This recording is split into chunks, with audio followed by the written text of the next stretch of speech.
अॼु मां अव्हां सां शेयर करण वारी आहियां ट्रेडिशनल सिंधी भुॻल चना दाल जी रेसिपी जेकी अव्हां घर में भुॻल चांवरनि सां गॾु ठाहींदा आहियूं, पर हिकु ट्विस्ट सां, जंहिंजे करे दाल जी जेकी टेस्ट आहे उहा अलॻि ई लेवल ते वेंदी आहे। त हलो त रेसिपी स्टार्ट कयूं विद अ ट्विस्ट। त सभ खां पहिरियों तेल में विझणो आहे हिकु वॾो फोटो ऐं हिकु नंढो फोटो। मसाला ऐं प्रोसीजर ध्यान सां ॾिसंदा त दाल जी टेस्ट जाम सुठी ईंदी।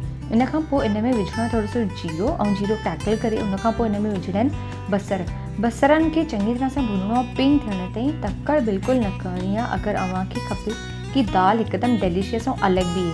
थोरा सा सावा मिर्च ऐं थोरी सी अदरक कुटियल विझी करे, टमाटा विझी इन में सोक थियल 2 ते 3 कलाक मां दाल खे सोक करे रखियो हुयो। सोक थियल दाल विझणी आहे। इन खां पोइ रेगुलर घर जा मसाला, ॻाढ़ा मिर्च, हैड ऐं धाणा।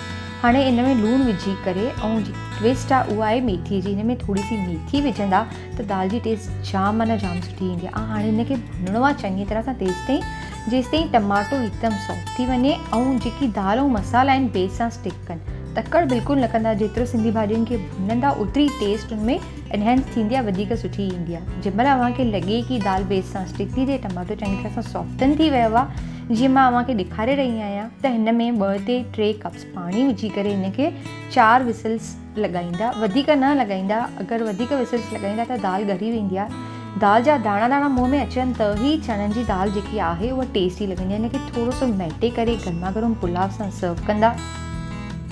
जीअं त मां सर्व कई आहे इनखे गर्मा गर्म चणनि जी दाल जे पुलाव सां। ऐं कमेंट सेक्शन में मूंखे ज़रूरु कमेंट करे ॿुधाईंदा कि अव्हां चणनि जी दाल जो पुलाव जी रेसिपी सिखणु चाहींदा। अगरि चाहींदा त येस करे कमेंट में ज़रूरु कमेंट कंदा। जय झूलेलाल।